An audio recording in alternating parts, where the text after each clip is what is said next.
Autoline Daily is brought to you by Bridgestone, your journey, our passion, and by Dow Automotive Systems, improving durability and increasing design flexibility with Betamate structural adhesives at dowbetamate.com.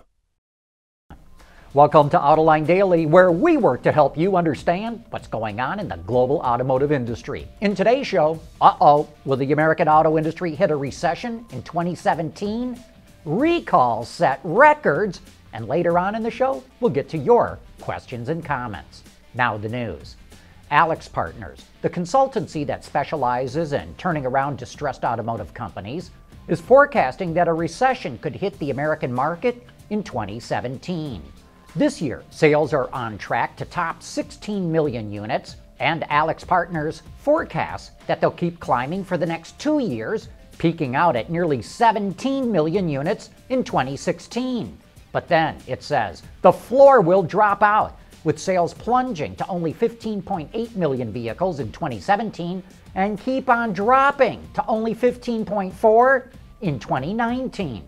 Why the pessimism? AlixPartners says it expects interest rates to rise, job creation to remain weak, younger people to continue to lose interest in cars, and for the rest of us to hold on to our existing cars longer. You know, it seems like there's a new recall every day. Honda and Subaru just jumped in with another set of their own.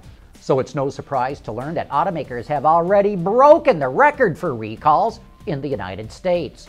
Bloomberg counted it all up and said that car makers have now recalled 37.5 million vehicles this year, and that shatters the record that was set in 2004 of 31 million, and there's still 6 more months to go. But surprisingly, the company most affected by those recalls, General Motors, has not seen any impact on its sales. The company has recalled 29 million vehicles, which means it will potentially have all of those customers coming back to its dealers to repair their vehicles. And that gives GM the chance to show off the new cars in its showrooms. Plus, the company is offering $500 in incentives to recalled customers towards the purchase of a new car.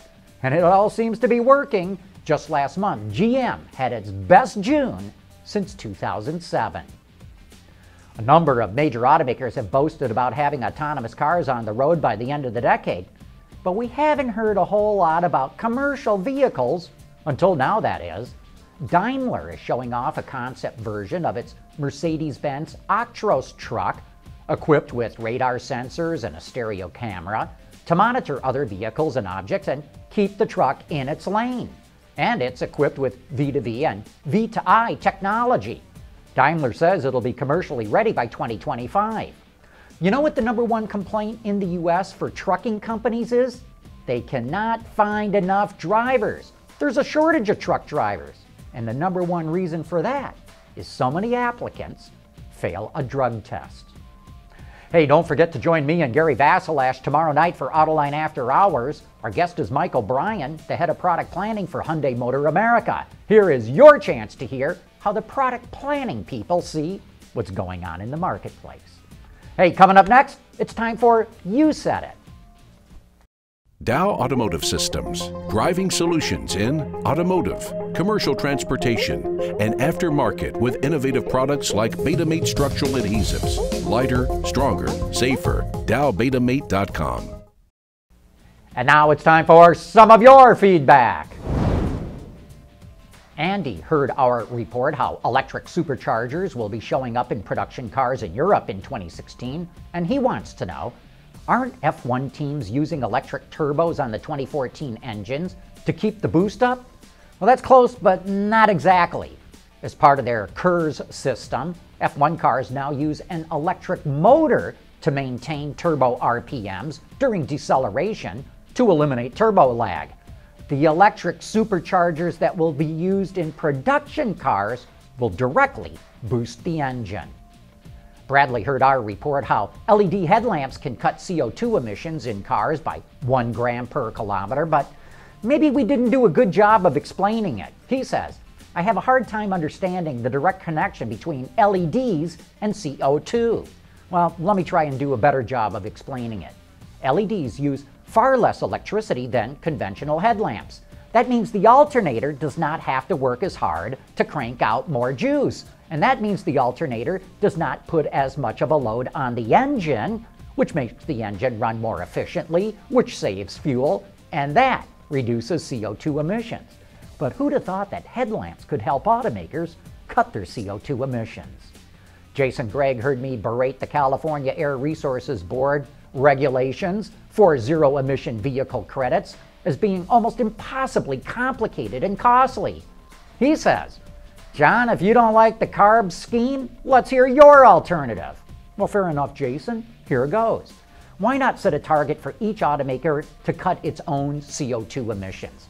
Give them a percentage reduction that they have to achieve over a 5-year average. For example, tell GM or Toyota they have to cut their emissions by 20%, and then let them achieve that any way they want. Maybe they reduce tailpipe emissions, maybe they reduce factory emissions, maybe they encourage their employees to do more carpooling. The point is, don't tell them how they have to do it with piles and piles of regulations and all kinds of government agencies. Let them use their own creativity and ingenuity.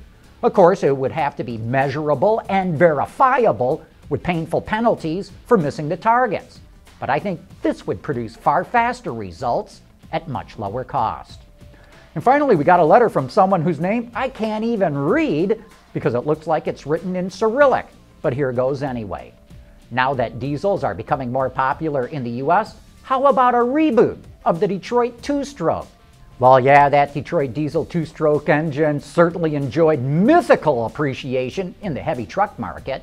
And while two-stroke diesel engines are lightweight, simple, and effective, it's almost impossible to get them to meet today's emission standards. If you can solve that problem, you will make a fortune. But so far, no one's figured out how to do it.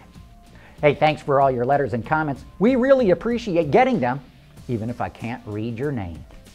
Anyway, that wraps up today's report. Thanks for watching, and please join us again tomorrow.